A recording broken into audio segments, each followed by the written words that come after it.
LPU ప్లేస్మెంట్ల రికార్డులు సృష్టిస్తోంది. Final year student 2.5 కోట్ల ప్యాకేజ్ పొందుతున్నారు. 1700 మందికి పైగా ఎల్పియు స్టూడెంట్స్ 10 లక్షల నుంచి 2.5 కోట్ల ప్యాకేజెస్ పొందారు. విద్యా విప్లవం ప్రారంభమైంది లవ్లీ ప్రొఫెషనల్ యూనివర్సిటీలో. ఏలూరు జిల్లా దెందులూరు నియోజకవర్గంలో రెడ్ బుక్ రాజ్యాంగం అమలవుతోంది. వైఎస్ఆర్సీపీ నేతలే టార్గెట్గా అక్రమ అరెస్టులు కొనసాగుతున్నాయి. దెందులూరు మాజీ ఎమ్మెల్యే అబ్బయ్య చౌదరి సోదరులు చలగోళ్ల తేజ, చలగోళ్ల ప్రదీప్ని పోలీసులు అదుపులోకి తీసుకున్నారు. జిల్లా వైఎస్ఆర్సీపీ యువజన విభాగం అధ్యక్షుడు కామిరెడ్డి నాని ఇంటి వద్ద పోలీసులు భారీగా మోహరించారు. ఏ కేసులో అరెస్ట్ చేయడానికి వచ్చారో పోలీసులు చెప్పడం లేదు. గతంలో కామిరెడ్డి నానిని జైలుకు పంపుతామని మీడియా ముందే చెప్పాడు ఎమ్మెల్యే చింతమనేని ప్రభాకర్. వైఎస్ఆర్సీపీ నేతల అక్రమ అరెస్టులపై ఆ పార్టీ శ్రేణులు ఆగ్రహం వ్యక్తం చేస్తున్నారు. ఇదే అంశానికి సంబంధించి మరింత సమాచారం మా ప్రతినిధి రాజు ఏలూరు రూరల్ పోలీస్ స్టేషన్ నుంచి అందిస్తారు. దెందులూరు నియోజకవర్గంలో రెడ్ బుక్ రాజ్యాంగం అమలవుతుంది. క్షేత్రస్థాయిలో కూడా చూసినట్టుగా అక్రమ కేసుల పర్వం కూడా కొనసాగుతుంది. ఈరోజు ఉదయం నుంచి కూడా ఎవరైతే వైఎస్ఆర్సీపీ సానుభూతి పరున్నారో వారిని కూడా టార్గెట్ చేస్తూ కూడా ఇక్కడ ఉన్నటువంటి దెందులూరుకు సంబంధించిన నియోజకవర్గంలో పోలీసులు కూడా అరెస్టులు కూడా చేస్తున్నారు. ప్రధానంగా చూస్తుంటే కనుక ఎవరైతే కొట్టారు అబ్బయ్య చౌదరికి సంబంధించినటువంటి తమ్ముడు కూడా ఎవరైతే ఉన్నారో తేజ కానీ మరేపు ఉన్నటువంటి ప్రదీప్ కానీ మరేపు ఏలూరుకు సంబంధించినటువంటి యువజన విభాగం సంబంధించినటువంటి అధ్యక్షులు ఎవరైతే ఉన్నారో ఆ యువజన విభాగం సంబంధించినటువంటి అధ్యక్షులు కూడా అరెస్ట్ చేశారు. విజువల్లో చూస్తే కనుక కొటారి అబ్బయ్య చౌదరికి సంబంధించిన ఎవరైతే తమ్ముడు ఉన్నారో తేజని కూడా ఈ రోజుకి సంబంధించి ఉదయం కూడా అదుపులోకి తీసుకున్నారు. ఇక్కడ ఇస్తే పూర్తి స్థాయిలో కూడా ఇప్పుడు కూడా చూస్తే ఏలూరుకి సంబంధించిన రూరల్ పోలీస్ స్టేషన్ కూడా యువజన విభాగం అధ్యక్షులు ఎవరైతే ఉన్నారో కామిరెడ్డి నానికి సంబంధించినటువంటి ఆయన కూడా కొద్దిసేపటి కేసు ఇక్కడ ఉన్నటువంటి రూరల్ పోలీస్ స్టేషన్ తీసుకొచ్చారు. ఈ కేసులకు సంబంధించి ఏ కేసు మీద అరెస్ట్ చేశారు ఏంటనేది ఒక క్లారిటీ కూడా లేదు. ఇక్కడ ఉన్నటువంటి నేతలు కూడా ఉన్నారు, వీరితో మాట్లాడించే ప్రయత్నం కూడా చేద్దాం.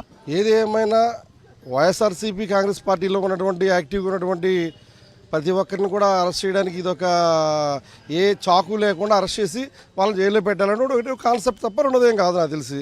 ఇది ఈ రకంగా పోతే రేపొద్దున భావితరాలకు ఇటువంటి రాజకీయం మరి అందించాలని చూస్తూ ఉందో మరి ఈ కూటమి ప్రభుత్వం తేడు లేదు. ఎందుకంటే ప్రతి ఒక్కరికి న్యాయమైన పాలన అందాలనేటువంటి ఆలోచనతోటే రాజకీయాలు చేసుకుంటూ పోవాలి. కానీ ఇటువంటి అరెస్టు సంబంధించినటువంటి వాతావరణాలతో కల్పించి జనాలను భయభ్రాంతులు చేయడం అనేది ఇది కరెక్ట్ అయినటువంటి పద్ధతి కాదు. ఏదేమైనప్పటికీ కూడా రాజకీయాలు 10 మందికి మంచి చేసే విధంగానే ఉండాలి తప్ప ఈ రాజకీయాలు అనేది ఇటువంటి ఈ కక్షపూరిత రాజకీయాలు రాబో రోజుల్లో ఇది కరెక్ట్ కాదు. ఎందుకంటే ప్రతి ఒక్కరు కూడా ఇంతకుముందు పోలీస్ స్టేషన్కి రావాలన్నా కూడా చిన్నపిల్లలు రావాలన్నా కూడా చాలా భయపడి తర్వాత రాను రాజశేఖర రెడ్డి గారే వచ్చిన తర్వాత ఫ్రెండ్లీ పోలీస్ స్టేషన్ చేయడం అనేది సాంప్రదాయం అయింది. ప్రతి ఒక్కరు కూడా పోలీస్ స్టేషన్లో ఉన్న ప్రతి ఒక్కరు కూడా వచ్చిన మనిషితో చక్కగా ఇదవడం జరుగుతూ ఉంది. ఈరోజు చూస్తే ఇటువంటి రాక్షస వాతావరణం మరి ఈ యొక్క దెందులూరు నియోజకవర్గంలో నెలకొనడం దుర్మార్గం. ప్రధానంగా ఏ కేసు పెట్టారని తెలియకుండా దేని మీద అరెస్ట్ చేస్తున్నారని కూడా తెలియకుండా తీసుకెళ్తారు. అస్సలు ఇది కేవలం రాజకీయటువంటి కక్ష. ఎందుకంటే ఇప్పుడు అరెస్ట్ చేసేటప్పుడు మిమ్మలను ఈ కేసు విషయంలో మీ మీద కేసు పెట్టారు కాబట్టి అని కేసు చెప్పి తీసుకెళ్ళాలి. కానీ అదేం లేకుండా తీసుకెళ్తున్నారంటే ఇది రాజకీయాల్లో భాగమే, ఇది అంతే తప్ప వేరే ఏం కాదు. చూడవచ్చు ఇక్కడ ఉన్నటువంటి వైఎస్ఆర్సీపీకి సంబంధించినటువంటి శ్రేణులు కూడా ఇక్కడ ఉన్నటువంటి ఏరియా కూడా చేరుకున్నారు. సార్ చెప్పండి, అసలు ఉదయం ఇంటికి వచ్చారు, అసలు చెప్పారు అసలు ఏంటి పరిస్థితి? ఉదయం ఇంటికి వచ్చారండి. ఏం చెప్పారు? ఇంటికి వచ్చి ఇలాగా ఏంటంటే ఎందుకు వచ్చారని అడిగాం. అడిగితే ఇలాగా నాని గారు ఉన్నారు, ఇక్కడ ఉన్నారని తెలిసి అరెస్ట్ చేద్దామని వచ్చాము. అరెస్ట్ ఏంటంటే కేసు ఏంటంటే మాకు తెలియదండి, మాకు కోర్టు నుంచి ఆర్డర్లు అన్నట్టు చెప్పారు.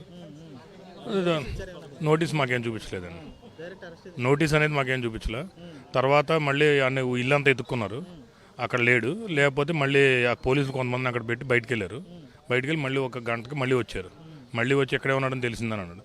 ఎక్కడే ఉన్నాడో లేదు చూసుకోండి. అయితే ఆడవాడు సరెండర్ అవుతున్నప్పుడు మీకు బాధ ఏంటంటే మీరు ఏం హడావుడి చేయొద్దు. ఇక్కడ ఆడవాళ్ళు పిల్లలు ఆల్రెడీ ఇంట్లో అప్పుడే బైపాస్ చేసిన ఆపరేషన్ చేసిన పేషెంట్ కూడా ఉన్నారు. వాళ్ళ ముందే వెళ్ళారు హాస్పిటల్కి కూడా. కొంచెం వాళ్ళు ఏమన్నా లోనికి వస్తే మట్టి కూరుకోమని చెప్పాం. భయానక వాతావరణం, ఉదయాన్నే తెల్లారి గట్ల ఇళ్ళకి వచ్చేసి అక్రమ అరెస్టులు చేయడం ఏం చేస్తారు? అది ఇంక దానికి ఏం చేద్దాం, ఎంత రాజకీయ కక్షలాగానే ఉందండి ఇది.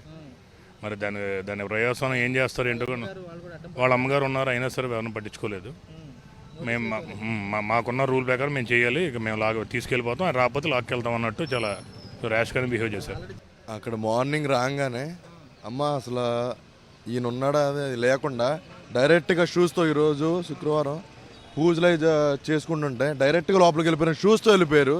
ఎలా పడితే అలా ఆడవాళ్ళు స్నానాలు అవేం లేదు ఇంకా వాళ్ళకి. డైరెక్ట్గా అటాక్ అయిపోయి అసలు పేరు అనేది చెప్పడం లోపలికి వెళ్ళిపోయి ఏంటంటే అసలు దేనికి నోటీసులు కూడా ఇవ్వలేదండి. నోటీసులు అనేది ఏమి మంజూరు చేయలేదు, ఎవరికి ఏమి ఎక్స్ప్లెయిన్ చేయలేదు. ఆల్రెడీ రాష్ట్రంలో రెడ్ బుక్ రాజ్యాంగం నడుస్తుంది. అలాగే ఇప్పుడు పరిస్థితి దెందులూరులో చింతమనేని రాజ్యాంగం నడుస్తుంది. అంత ఘోరంగా ఉంది. ఎప్పుడో జరిగిపోయిన కేసులకి ఇప్పుడు వాటిని పీటీ వారెంట్లు వేసి కావాలని ఏ కేసు చెప్పలేదన్న వెనకాల ప్రత్యక్ష సాక్షి నేనే. ఇది చాలా ఘోరం. మనిషిని అసలు చాలా ఇబ్బంది పెట్టి తెల్లరగట్ల 4 కాడి నుంచి ఏదో పెద్ద మర్డర్ కేసు చేసిన వాడిని అరెస్ట్ చేస్తారు చూడు, మానభంగాలు చేసి దేశద్రోహ చట్టం కేసులు అరెస్ట్ చేసినట్టు అలా చేశారు. ఇది మన దెందులూరు నియోజకవర్గం ఎటుపోతుందో కూడా ఏమిటో కూడా తెలుస్తలేదు.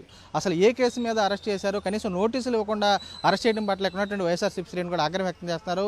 రాష్ట్రం అంతా రెడ్ బుక్ రాజ్యాంగం నడిస్తే దెందులూరులో మాత్రం చింతమనేని రాజ్యాంగం నడుస్తుందని చెప్పి వీరు కూడా ఆగ్రహం వ్యక్తం చేసే పరిస్థితి కూడా కనపడుతుంది. సాయితో రాజు, సాక్షి టీవీ, ఏలూరు జిల్లా నుంచి.